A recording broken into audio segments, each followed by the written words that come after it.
Hi, this is John Davidson from the Hollywood Squares, and That's Incredible, and Disney movies, and where else. And I love listening to the Claus Corner. It's one of the best blogs around. The guy's very clever, and I'm proud to be supporting the Claus Corner.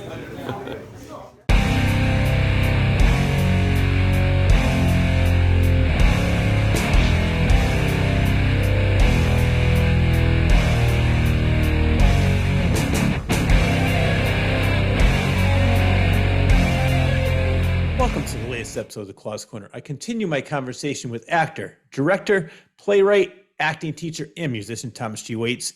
So I want to begin with a huge congratulations on the film that you wrote and directed, Target, for being nominated for several awards at the Madrid International Film Festival. Congratulations. Yes, we were nominated for Best Director, Congratulations. Best Picture, and Best Actor, Nick Gregory. And it's quite an honor, and I can't wait to see what Madrid has to say about who the best.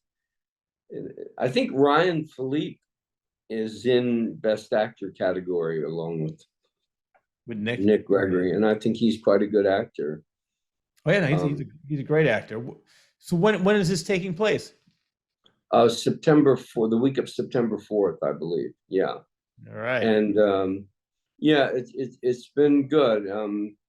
What we need, because we don't have a big studio behind us, we just have a small distribution company called Dead Talk Live Media, and they're nowhere near the size of like a Lionsgate but if we had that kind of push, we would definitely get more views and reviews. So I need people to go to Apple, Amazon, and Vudu, and to watch Target, and to write us a review on Rotten Tomatoes, because for some reason the reviews aren't getting through. All the people that tell me they write reviews, when I check, they're not there. So there must be some glitch in the system that we have to write to them and overcome, because I know personally of several people that because I just did the Texas Frightmare, which with John Carpenter, which was tons of fun, and the whole cast, still living cast of the thing, and we had so much fun. It was really great. And all the people whose autographs I signed, I said, will you watch my film and write a review? And they're like, absolutely, because I take a lot of time with each person. I don't just, sit there and sign my name and go next. And I have, lines and so forth. But I take a minute with each person, and I try to connect with them and find out what they're into, and, if I can be of any service to them in any way, and as a result of that, I feel comfortable asking them to give me the support that we so desperately need. Small independent films are really struggling. If you don't have someone behind you, you're just going to disappear, and I really want to make my next film, and I have big plans for it, but they want to know how much money you made on your last movie, and if nobody knows about it, then you're not going to make anything. You know what I mean? So I'm not comfortable being Mr. PR man. I've never had to. I just do my thing, and people go, "Oh, that's good," or "That's not good." But I've never had to be a salesman. Now I've got to be a salesman. But that's where I'll step in. I'm going to be a salesman for you. I love the movie. I am personally going to leave a great review, and I'm just speaking the truth because I told you I watched it twice so far. I bought it. I'll be watching it again. I encourage everyone to go on, Amazon Prime, Vudu, Apple, and what's the other? Yeah, that's it. Yeah, and watch it. You're going to love it. And then, like Thomas said, go on there and just write a review, because you definitely deserve everything, all the accolades you're getting, because it's a great movie. You put a lot of hard work into it. You could see all the hard work that you've done, but also the great acting, the story. It's hilarious. It's got some drama, a little bit of that. I mean, it's got everything. It's a great Thank music. you. Help out the little guy for a change. Exactly. So what You I'm going know, to do is I'm on Facebook. I'm going to be promoting the hell out of it, telling everybody to write a review. So I know it's tough, like because that's I tell people that all the time when I was doing stand-up comedy. Um, Promoting yourself is a completely different animal. I can get up on stage and do my act, but getting people in the seats to laugh at me, that was the hardest part. getting people there is harder than Yes, doing the thing itself. You know what I mean? exactly. I, So I can direct a Shakespeare play, a 5-act Shakespeare play with 22 people in it. And that's, let me tell you, no small task. yeah. That's easier than getting people to come and see it. Yeah, no, I completely understand. When I was in bands, I was in comedy, and I Yeah, did book signings, just trying to get people. And then at first, when you first start doing it, they're like, "Oh yeah, I can't wait to do this, can't wait to." And then like by the third or fourth, like, "Oh yeah, I'm a little busy. right. Oh, it's been a long week at work." Every excuse in the book. So it's not going to take that long. Put the movie on, and then just tell them, let them know what you think, because it's so you want to do Rotten Tomatoes. That's the best place for people. Yeah, that's the one that most people read. That's, Okay. according to my girlfriend, that's what she says. Most people go to Rotten Tomatoes first, as opposed to IMDb or Yeah. whatever. Rotten Tomatoes is but they seem to be the trickiest of them all. And look, and if you don't like it, you can write that too. But just at least give me a chance is all I'm asking. Yeah. Well, speaking of people that like the movie, you mentioned last time we spoke that John Carpenter saw it, and I know you're friendly with Al Pacino. Do you ever have a chance to watch it and give you his comments on it? No, Al's the last time I saw Al was at the Actor Studio, and you know, I think I've known him since I was 23 years old. Yeah, He was 48 when I first met him, and now he's 84. having a And kid. right, and we knew each other well up until my 30s. Then we hadn't seen each other for many years, and then he very generously, when I was applying for a teaching job at a college, which I didn't get, he wrote a letter of recommendation for me, which was very generous and kind of him. But reaching him is a bit difficult, Okay. I mean, I have his his cell number, but I don't like to abuse it. Hmm. So, I think maybe I did send the poster and where you can see it. And that was about it. Because, with people like that, if you bug them, then it's a fine line between being tenacious and pertinacious, No, I right? completely understand that. Yeah. Because you don't want to get on anybody's nerves because they'll be like, fuck off, mate. You know what I mean? But at the same time, there's a lot of educated bums out there. There's a lot of talented people that have never gone anywhere. Yeah. There's a lot of gifted artists that have never lifted a finger because they didn't have the tenacity. Tenacity is everything. To give up on yourself is the greatest sin, because the time is going to pass anyway, isn't it? Mm-hmm. The time it takes to achieve what you want to achieve is going to pass anyway. So you may as well use that time doing everything and anything you can to accomplish your goal. I've always been very driven like that. Not everyone has that quality, and I'm not saying it's an honorable quality or a dishonorable quality. It's just who I happen to be. I happen to be a driven, ambitious person that associates a great deal of my esteem with what I'm doing. And I know people that are not like that they really don't get, they just, they're happy, content to just get along. Like, I think we're made for the ability to strive, the ability to go beyond what you think you can do. Yep. I just have that firm conviction in my soul that we're meant to push ourselves, just like you're doing with your running. Oh yeah. Well, you know what? I agree exactly what you said. And I think I mentioned maybe the last interview or maybe even off the air that I went from comedy to motivational speaking. And I talk about that all the time. I said, you have to get out of your comfort zone. So many people are just afraid to try something new.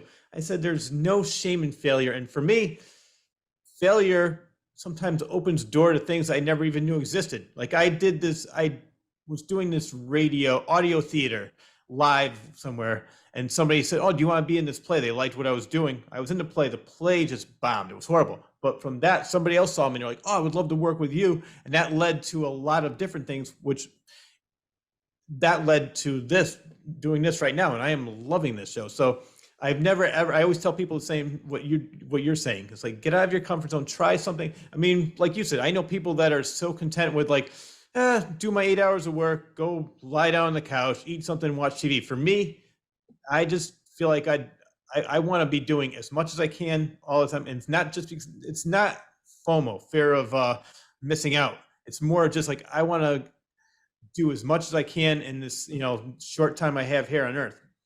Well, it's the Greeks taught us. The Greeks were they are the cradle of civilization, and they gave us law, they gave us medicine, they gave us theater, they gave us some of the most important value systems that we treasure today. And I believe it was Plato that said, excellence is what you must strive for. Mm-hmm. That you, whether or not you're as good as or not as good as, is irrelevant. Are you excellent? And did you put your courage? Do you have the virtue of courage to strive for excellence? And, excellence and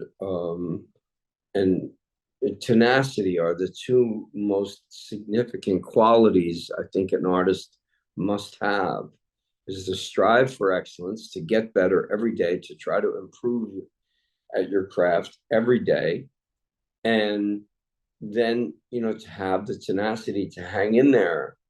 I mean, was it Abraham Lincoln that was rejected the first 13 elections he tried for?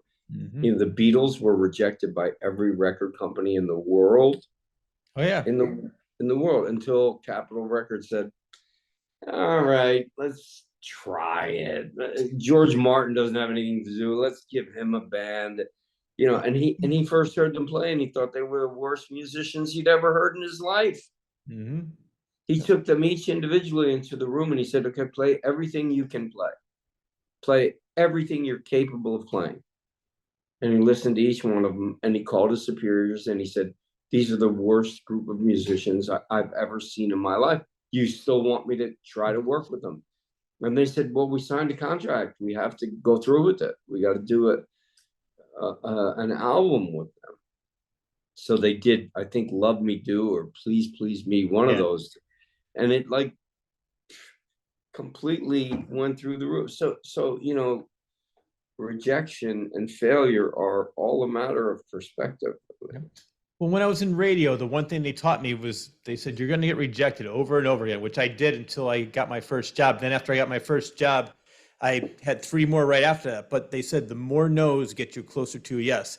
And I've never ever, I always tell people, it's like, what's the worst thing they're going to say? No. Then you get up there and you try again. It's not like you're going to do that and then you're going to, how can you keep going through that? And I said, there's really nothing to it. You just have to learn to be, I guess the word would be a little bit tougher, and just take the rejection with a grain of salt and just say, you know what? Maybe this person does like me. The next one's going to love me.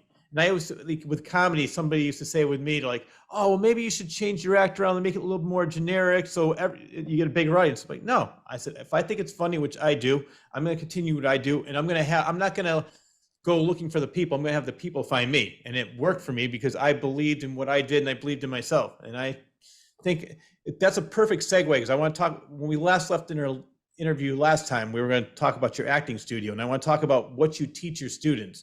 So sure. Before that, I want American Buffalo was really good for you because that was a play you did with Al Pacino, John Carpenter, Kurt Russell saw you. But also, how did meeting Big Pussy during your run in American Buffalo lead you to becoming an acting teacher?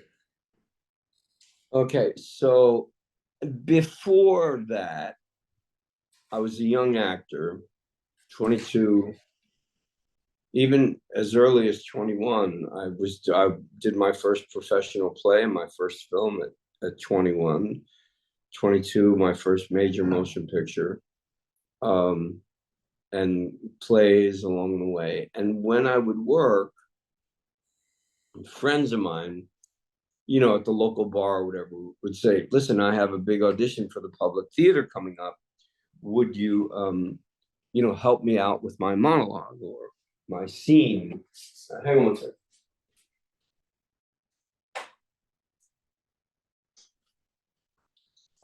It's getting a bit dark. So people would come to me and say, would you help me out with my scene or my monologue? And I would say, sure, come on over. I had a loft down in Soho. So I had the room and they'd come up, and I don't know how.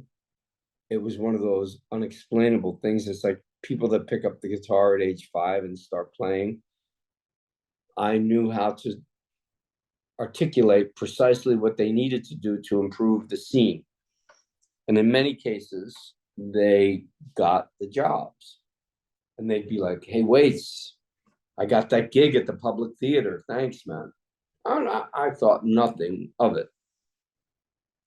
Then Vinny Pastor came to see me in American Buffalo, and he was waiting for me outside. And he introduced himself, and he said, listen, I have a rock and roll club up in New Rochelle, and I understand you have a band. And he booked my band. I think he paid us $600, which back in 1980, that was a lot of money for a band starting out. And after the show, I went downstairs to get paid, and there he had the poster of American Buffalo.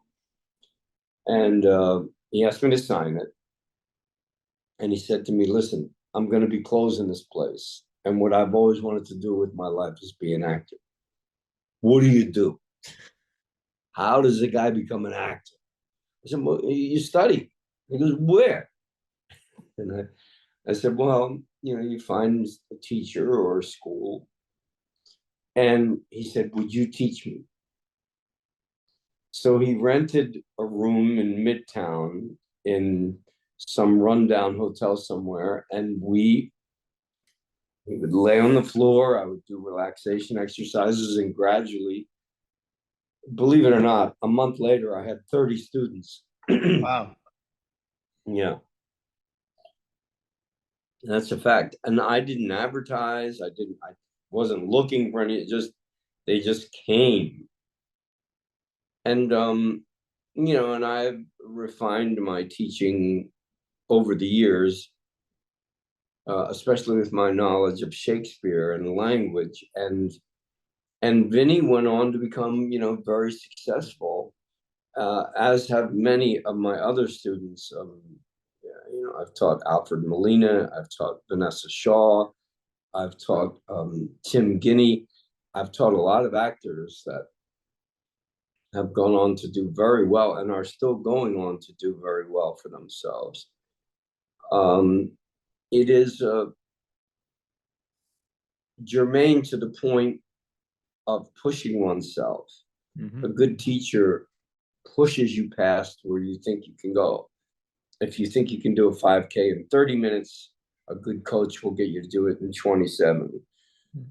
Some people can do that on their own. Other people, especially with acting, because there's a lot of craft involved. There's a lot of skill involved. Learning to use the camera, learning where the light is and to find the light. Learning, for example, tricks and techniques of how to get into the character, how to use, if necessary, substitution to create the feeling or emotion for a scene. And I think most importantly, and a very little discussed subject, the ethics of the theater. For example, the other night, two young women were doing a scene from Mauritius, uh, a play about two women, half sisters, that inherit this multi-million-dollar stamp collection, and they get into a physical fight over it. You know, a good teacher will stop that scene right where the physical violence begins and go, now, wait a minute. You can't just grab someone. You can't just randomly reach over and grab someone because that's what it says in the script. This has to be choreographed. Mm-hmm. Even if you're just grabbing the shirt and holding up, how each move has to be with specific and minute detail. Because the basic principle of, and I'm not a fight choreographer, but I've done millions of them. The basic principle of fight choreography is the person upon whom it's being done is the one in control. So that if I'm being choked, for example, it isn't the person that's choking me that pretends to choke me. It's me holding their hand on my throat, and they're trying to pull it away.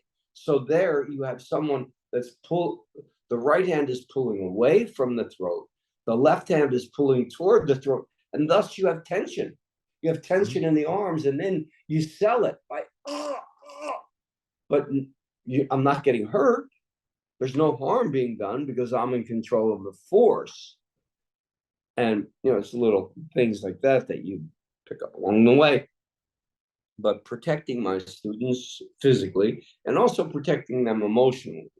Because some of them, are not very good in the beginning, and they're afraid to try because they know that they're not good.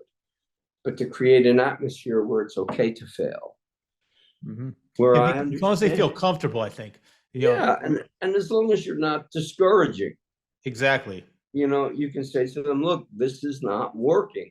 And these are the reasons why it's not working. Because A, you haven't read the play.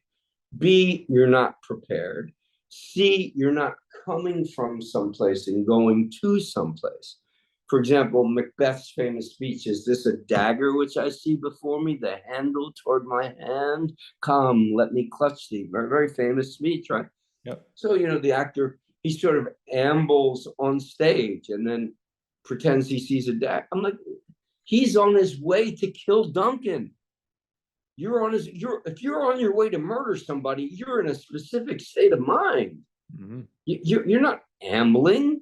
You're not wandering. Oh yeah, maybe I think I'll kill a guy. It's like, no, I got to go do this. That's rage. And then all of a sudden, a vision appears out of nowhere. A knife, a dagger. Oh my God! And it's the same dagger I have. And all of that astonishment and all of that color, that brilliant, beautiful color that Shakespeare gives us, has to be taught. You have to hold people by the hand and slowly, gently instruct them. Be firm with them. Sometimes you got to be really firm with people because, they, especially this generation, it's like every 10 seconds they're on their phone. No, man, you got to get off the phone and you got to get on, the book. Mm-hmm. And study that book and understand that play. And I recently have had several Asian Americans join my class, and English is not their first language. And so it's really difficult for them to do Shakespeare. It's really difficult because they've never even heard of some of these words. Mm-hmm. And it requires patience, but believe me, I've had people, I had one guy come to me and, there's a famous speech in Hamlet where Hamlet gives acting lessons to the players, right? Because he wants them to perform a play that will demonstrate the death of a king by his brother, which is what he is afraid has happened, is that Claudio has killed his father. So he wants to present a play that has a very similar story, and he wants to study Claudio to see if he's guilty or not. Mm-hmm. And he gives this wonderful speech.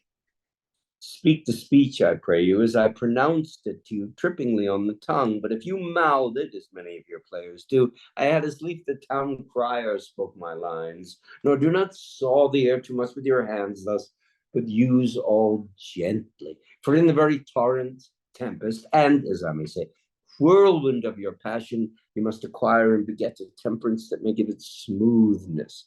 And of course, it goes on from there for many paragraphs, after all of which I still know to this day. But I gave it to this guy who was a sort of a businessman, a Jewish businessman from Long Island that owned catering companies, and he wanted to be an actor. Okay, well, come over and meet with me and let me see if you have the desire. And he looked at the speech and he's like, I can't even read this. Forget about memorizing. And sure enough, within 3 months, he was up there doing a credible version of it, Yeah. where he at least made sense of the freaking thing. Mm-hmm. He at least knew what words to stress to articulate the meaning. And that's, up to you. If you have the will, isn't that what Nietzsche talks about? The will to power.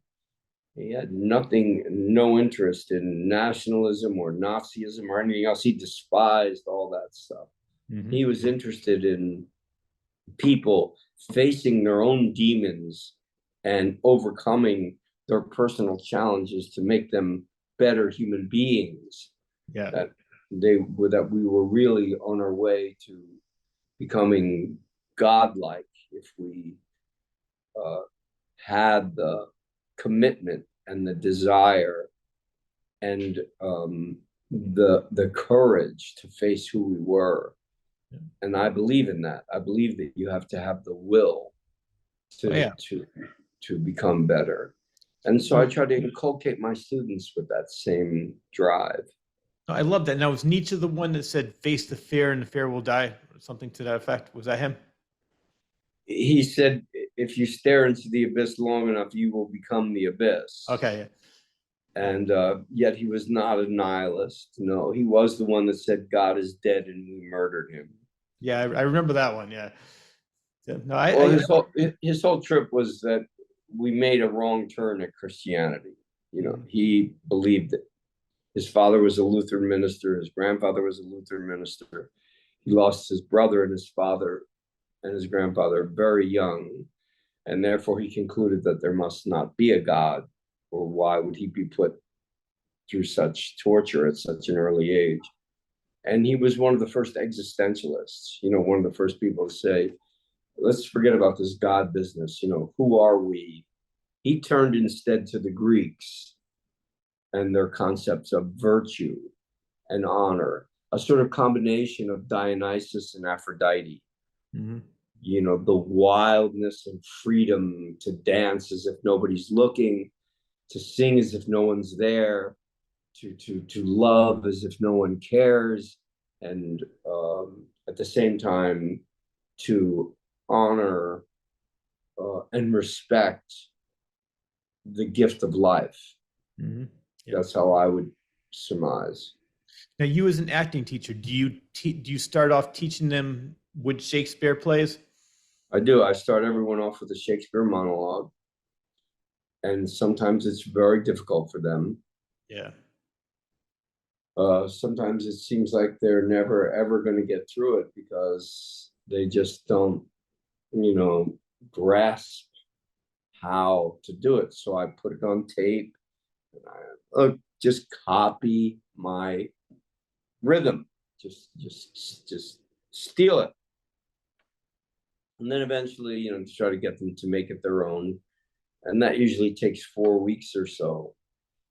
Then from there, I swing back in the other direction from Shakespeare to contemporary scenes where they get to work on a character that's closer to themselves. Yeah. I had a chance to watch a couple of your YouTube videos. I'm not sure if maybe that was around the time of COVID and that's why you had those out there, but I enjoyed them. And I was a couple of the things I picked up from that was one said there's two qualities to being a great actor. One, which we mentioned earlier, was you have to be tough, able to handle rejection. The other one is you have to be smart, always be learning. Love that. And with the couple examples you brought up is like before they even tried, they wanted to give it up. Oh, I can't do that. It's like I like what you said. No, just try it first. Give it some time. You're not going to get it immediately, but just don't give up before you even try it. And I see so many people, not even in acting, just have that mentality, and it's sad because I said you and I are very similar in the way we think. It's like no, there's nothing I can't do. I don't really care. I've never once said I can't do that. I just said I'm going to do that. And so I like the fact that you instill that confidence in your actors saying, no, you can do it. Just try it. I mean, if you're not meant for something, it will reveal itself to you, but you have nothing to lose by trying. At least give it a try. I'm sorry, I've got to turn the lights on because it's so overcast outside. Okay. It's really it's frightening. I mean, it's yellow outside. Yeah. For people watching this is the day after we had the big wildfires in Canada, and there's all where I'm in Connecticut, he's in New York, and it's orange. I can watch on the screen. I was just I was becoming blue because there was no light. Yeah. It really looks like the end of the world out there. I swear to God. And there's, usually there's tons of traffic and no one's out. Everyone's inside. Yeah, no, so for people watching this, it's the day after this happened, and it's pretty scary outside. But I want to remind the Republicans, there's no such thing as climate change. Climate change, it's not happening. The ice is not melting, and the air is perfectly fine and good, even though it looks like we're in New Delhi. Stick with that argument that there is no climate change, and don't worry about it. Just get rich, and everything will be okay. That's basically all they want. Yeah, but that's another conversation which you and I agree on. Remember, don't get me started. Yeah, well, I'll say one last thing about that, which was hilarious. I want to say maybe in the early 2000s, maybe a little bit later, there was some either senator or congressman that came out with a snowball. See, climate change isn't real. It's like, first of all, it's not global warming. It's called climate change. The climate is changing. Storms are becoming much more common. They're becoming much more violent. The weather is all over the place. So without getting into another 4-hour conversation, because you and I are very much on the same page with this, climate change does exist, and today is living proof. I mean, look at it out there. It's yellow. I mean, yes. I can barely see across the street. And last week we had those beautiful, clear spring sky blue days. It was just lovely, and it just shows what we've done to this planet. I mean, it's terrible. If anything, it should serve as a wake-up call for people to pursue their goals and dreams, because there may not be a planet upon which to pursue it. Yeah. Well, I think that's one of the good things about COVID for some people. A lot of people before COVID would say, you know what, I'll go next time. I'm tired. Then after COVID ended, people were so desperate to get out. I was going to different concerts that I was going to before COVID where they were empty, and then they were packed because people realized, like, maybe there won't be a next time. Who knows when the next time will be? So just like with that, maybe this will be a wake-up call to some other people to say, you know what, we got to do something. Yeah, well, Biden's certainly trying to do something. At least he's trying. Yeah, no. Well, yeah, the problem is the other side doesn't want to give him that chance, because if he succeeds, it's going to make them look bad. And that's why I always say they don't care about the people. All they do is care about themselves and staying in office. So Biden could have a cure for cancer, and they'll say, nope, I'm not going to vote for that because I didn't think of it.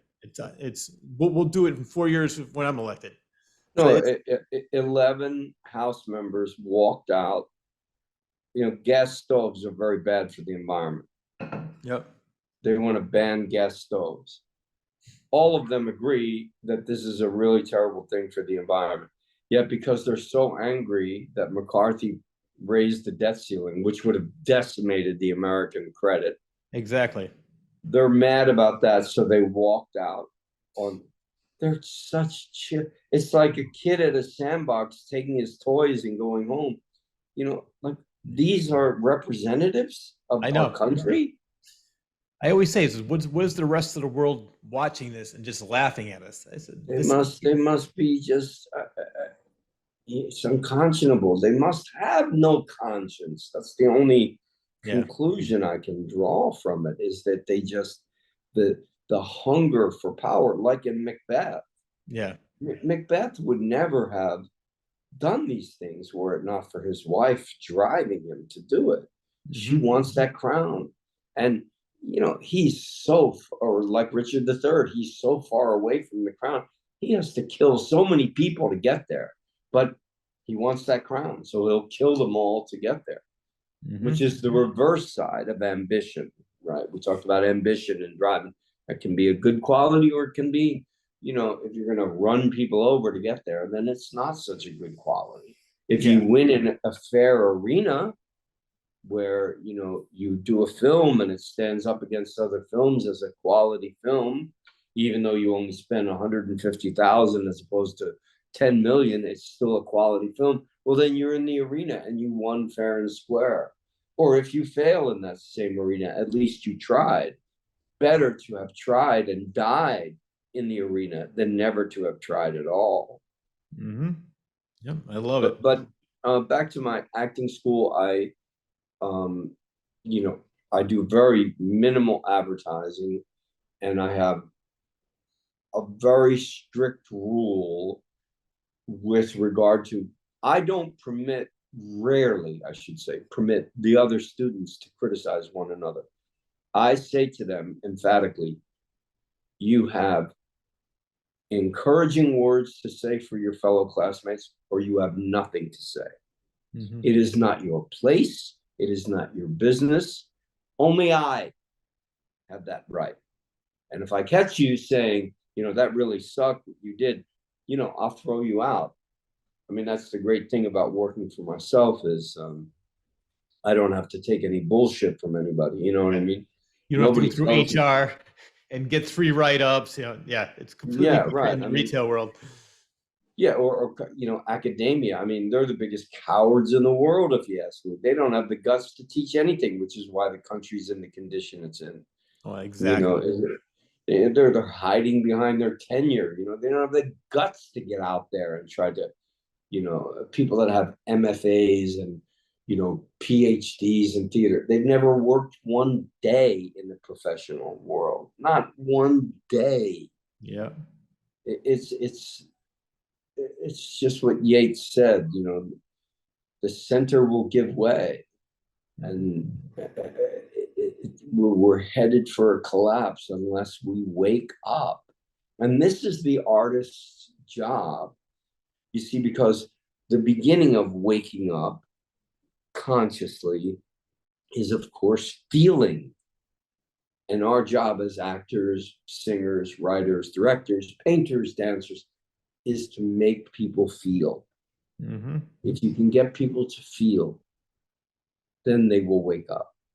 Yeah. And that's your responsibility as a talent, is to have the craft and the skill to be able to make people feel, to make it, to make people that are so apathetic, everything is just blah blah blah, but to snap them into reality by your work is, I think, a valiant cause and a valuable, noble cause. Yeah, no, I love it. You have a quote, and I love this quote. You said, acting is the meeting a crisis and dealing with it. Yeah, that's my own personal definition that I have, arrived at through years of experience doing it. There are many definitions of the acting. I forget, I think it was Sanford Meisner who said it's being truthful in imaginary circumstances. Well, he obviously never did a prison movie, because there you have to be truthful in truthful circumstances, hmm because it's dangerous. Yeah. And a lot of, there are many definitions, but my definition is something that I concluded based on experience, on doing 8 shows a week, of the same play day in and day out. The crisis is I don't feel like doing the show. You have to. It's your job. People are paying good money for those seats, whether you feel like doing it, whether you're hungover or sick or your girlfriend broke up with you.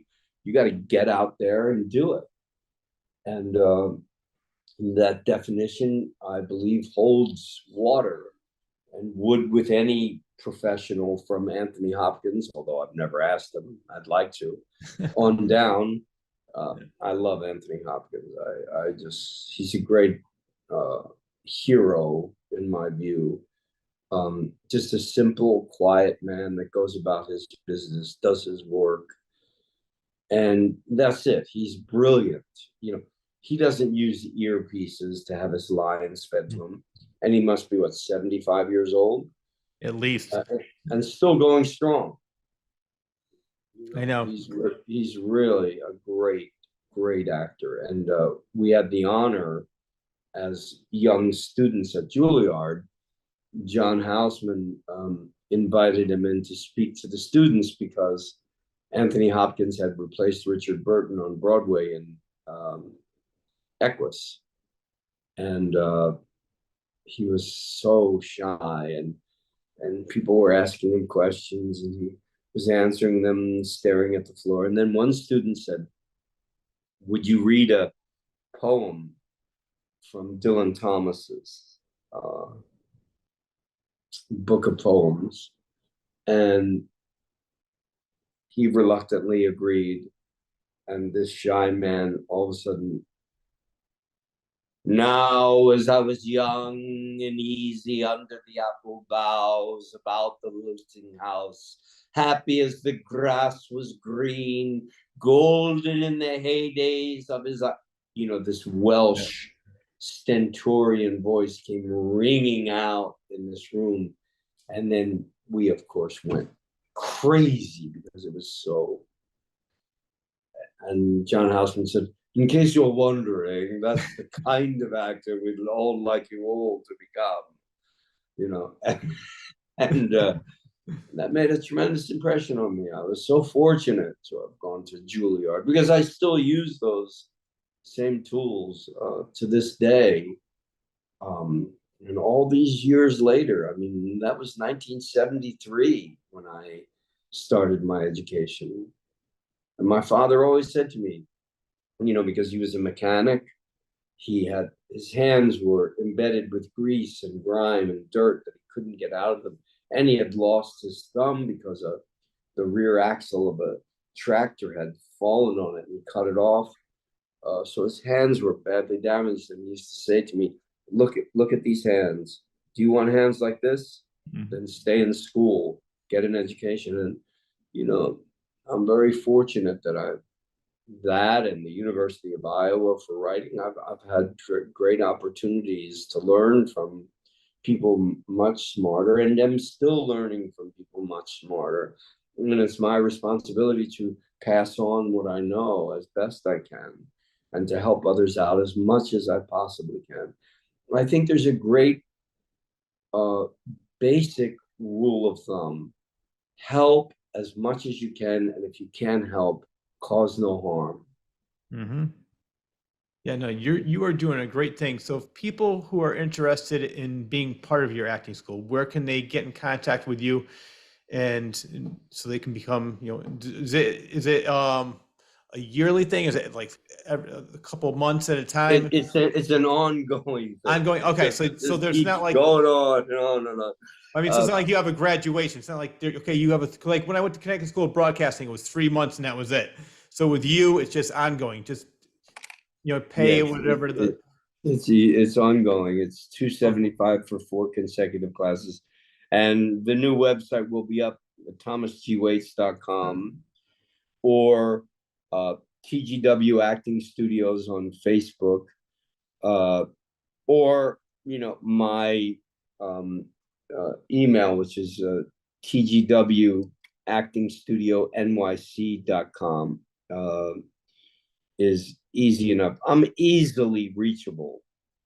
In fact, and I have to get my phone number off of there. My phone number is on a bunch of these websites, and I have to, I get girls calling me up saying, "Were you really the fox? Can I go out with you?" Flattering though it may be, I'm old enough to be your grandfather, but that's nice of you to call.